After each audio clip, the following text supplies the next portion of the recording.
ಈ ನಡುವೆ ಫಂಗಸ್ ಏನು black fungus, white fungus, green fungus ಅಂತ ಈಗ ನಿನ್ನೆ ನೋಡುವಾಗ ಗ್ರೀನ್ ಫಂಗಸ್ ಕೂಡ ಏನು ವರದಿಯಾಗಿದೆ. ಇಲ್ಲ ಏನಿದು ಫಂಗಸ್ಗಳು? ನೋಡಿ ನಾವು ಈ ಮೊದಲೇ ಇತ್ತ, ಮೊದಲೇ ಬೇರೆ ಎಲ್ಲವೂ ಮೊದಲೇ ಇತ್ತು. ನೋಡಿ, ಮನುಷ್ಯ ಈ ಭೂಲೋಕಕ್ಕೆ ಬಂದದ್ದು 2 ಲಕ್ಷ ವರ್ಷದ ಹಿಂದೆ.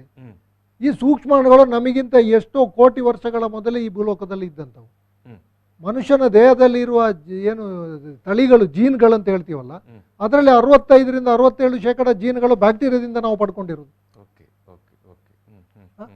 ನಾವು ಅಂದ್ರೆ ನಮ್ಮ ಜೀವಕೋಶದ ಒಳಗೆ ಇರುವಂತ ಜೀನ್ಗಳು.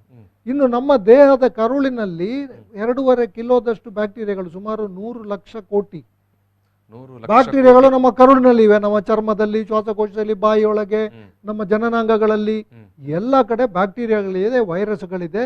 ಇವೆಲ್ಲವರು ಒಟ್ಟು ಸೇರಿ ನಾವು ಕೂಡಿ ಬಾಳ್ತಾ ಇದ್ದೇವೆ. ಇವನ್ನೆಲ್ಲವನ್ನ ನಮ್ಮ ರೋಗ ನಿಯಂತ್ರಣ ವ್ಯವಸ್ಥೆ ಏನುಂಟು ಅದು ಇವುಗಳ ಜೊತೆಗೆ ನಾವು ಸಹಬಾಳ್ವೆ ಮಾಡ್ತಾ ಇರ್ತೇವೆ.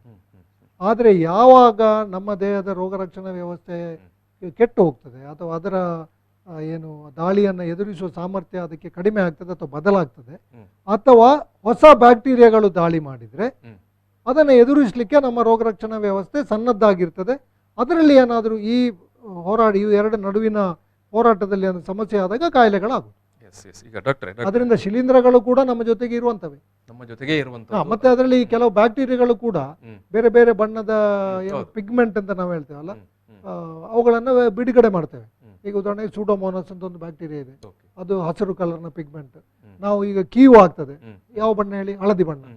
ನಮ್ಮ ಪ್ರೊಫೆಸರ್ಗಳು ಇಲ್ಲಿ ಮಂಗಳೂರಲ್ಲಿ ನಾವು MBBS ಹೋದಾಗ ಅದು ಬ್ಯಾಂಡೇಜ್ ತೆಗೆದು ನಮಗೆ ತೋರಿಸ್ತಾ ಇದ್ರು, ಮೂಸಲಿಕ್ಕೆ ಹೇಳಿದ್ದು, ವಾಸನೆ ನೋಡು, ಬಣ್ಣ ನೋಡು, ಇದು ಇಂಥ ಬ್ಯಾಕ್ಟೀರಿಯಾ.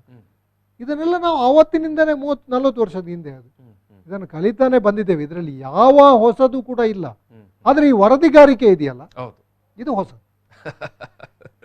ಅಥವಾ ಇದನ್ನು ಇಂಟರ್ಪ್ರಿಟೇಷನ್ ಮಾಡುವಂತದ್ದು ಅಲ್ಲ, ಬೊಬ್ಬೆ ಹೊಡೆಯುವುದು. ಗ್ರೀನ್ ಫಂಗಸ್, ಬ್ಲ್ಯಾಕ್ ಫಂಗಸ್, ಇದು ಹೊಸದು.